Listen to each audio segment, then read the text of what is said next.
Welcome to Greater Than Myself, a podcast that empowers changemakers with mission greater than themselves, like you, in finding your path to impacting millions of lives. I'm your host, Natalia Lemańska, and today I want to talk about one of, I think, the biggest blockers in doing extraordinary things in life, opinions of other people. And I will share 3 actionable strategies I use to differentiate between unhelpful opinions, which is 95% of time, and the ones that we actually want to get advice from. So by the end of this episode, you will know the framework for deciding which opinions to listen to and better understand that your feelings don't need to define your actions. And why do I think this topic is important? Well, what if someone told you something about your mom or your friend or your girlfriend, boyfriend, something like mean or like had some very strong opinion about what they did? How would you react? The first thing I would do is not go to my mom, partner, boyfriend, girlfriend and tell them, oh, that's this thing, this person thinks about you, so stop doing this because this person thinks that. So if we're not doing this about other people, we have other people's back, then why don't we have our own back? Because freeing ourselves from other people's opinions is one of the greatest gifts we can give to ourselves. And I really think that most people don't go to create a change they want to see in the world exactly because of that reason. I think historically, the way our brain is wired is to care about other people's opinion because it was necessary for our survival. But the truth is that it's just not the case anymore. So we really need to learn to outsmart our brain. Before I jump into the actual strategies, I want you to think for a second, what was the last time when you didn't do something or you did something just because of other people's opinion or because of fear of other person's opinion? And in this episode, I will share 3 strategies I use. It was a long journey. And I actually remember one of the first lessons I learned what other people think is, it was in school. A few of my girlfriends invited me to their flat and they started talking about our taste in music. And I think I didn't really listen that much music then. I definitely didn't have any opinions. So I thought, okay, of course I need to say something cool now, because if I don't say something cool, they won't like me.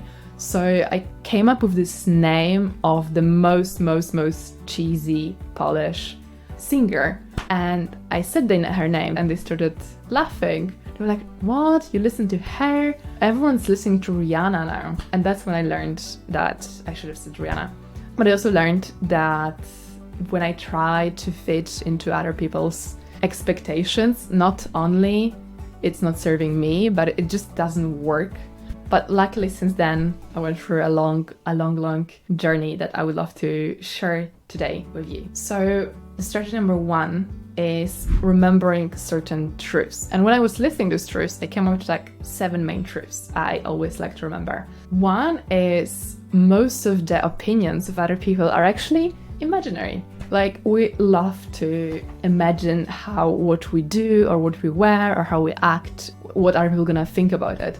But the reality is that like there's no one else on this planet that pays so much attention to us as we do, which means 80% of what we do and say is not even gonna be noticed by other people probably. The second truth is we cannot control what other people think. And it may sound obvious and silly when I say it, because of course we can't control what other people think.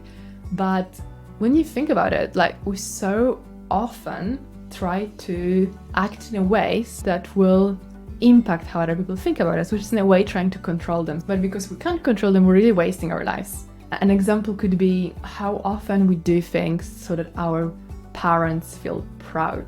We act in a certain way to control how they feel about us. Or at least try to control because we can't control. Or how often do we fancy someone and we try to say things or do things just so they like us. But again, there is our actions, which we actually can impact. And there is the opinions, which we're trying to control. And there is a gap between those two that it's just there, regardless of what we do. So the challenge is that like trying to control what some other person thinks, it just doesn't work. The truth number 3 is pretending doesn't work. So that's exactly the truth I learned in primary school, trying to do or say things someone else likes. But even if you do pretend and someone likes you for this new version of you, it's actually not them liking you, but them liking this version. So free pretending doesn't work. Number 4, people will judge us regardless. So if I do X or Y or Z, there will always be a person to judge X, there will be a person to judge Y, and there will be a person to judge Z. So if I'm gonna be judged anyway, why wouldn't I just do what I want to do? Number 5 is the bigger audience we have, the less people like us. When you think about it, when you're at school, you only have your family and you have your friends. That's pretty much it. So people who know who you are usually know you. So 90% of the people you know will like you or will be neutral. But then as your audience grows in the professional life, or there's a wider group of people who know of you, who you might not even know, they will be statistically more people not liking you because they don't even know you. And people love to have opinions about people they don't know. So as your audience grows, I heard that you need to accept that you're going always down from 90% of people liking you to probably below 50%, just because your circle is much wider. Then the truth number 6, and I think that might be my favorite, because I think the previous ones I already kind of embraced, but this is the one I have to remind myself often of, is the way people think of us, it's not a reflection of us, it's a reflection of them. So let me give you an example. When I go, let's say, to some event and I speak publicly and there is hundreds of people listening to me, if their opinion of me is a reflection of me, then every single person in the room will have exactly the same opinion, because I just went and I acted in one way. They all saw the same thing. But in reality, what happens is they see me through their own reflection. So one person, let's say, doesn't like what I wear because it's not this style, and they will criticize me for that. The other person didn't like what I said because it reminds them about the way the uncle speaks, and I don't like the uncle. Or someone else felt really inspired because I talked exactly about the problem they were thinking about this morning. So there's just so much bias coming into what other people think of us that we, again, cannot control. There are just so many little factors coming from their past, from their current mood that we just don't know about. So it doesn't mean that we should never consider what our audience thinks, because feedback is the best way to grow. But what it does mean is to be smart about it. And I will talk more about it in the second strategy. Another thing that comes to my mind is also the insecurities we have, right? Because if I don't really sing, if I go to an event where people sing and I usually will just have fun, enjoy the music, I'm not gonna think about every single little detail about the way they were singing. But if I was a singer and I was myself performing a lot and I was sometimes insecure about my performances, I would go and I would be extremely careful with look for every single thing they can do wrong, potentially to cover my own insecurities. And that's exactly what happens when people have opinions on us. It's so often, especially when it's a criticism, it's so often a reflection of the thoughts they are going through, the things they are insecure. And then reminds me of something that Brené Brown says in her book Daring Greatly, which is, if someone else is not in the arena, I don't care about the opinion.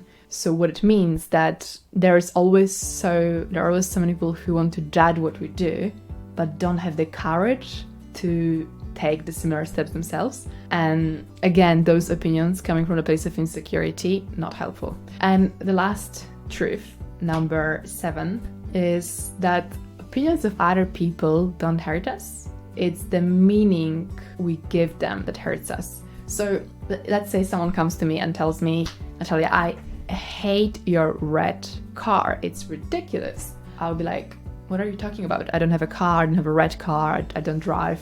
And I won't take this opinion because I just know it's not true. And I won't make it mean anything because it simply isn't true.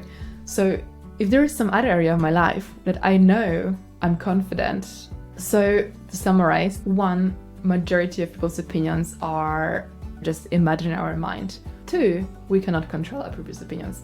3, pretending doesn't work. 4, people will judge us regardless. 5, when we grow our audience, the number of people liking is naturally going down. 6, what others think is reflection of them, not us. And then 7, what we make opinions mean is what hurt us, not the opinion itself. So now let's move on to second strategy.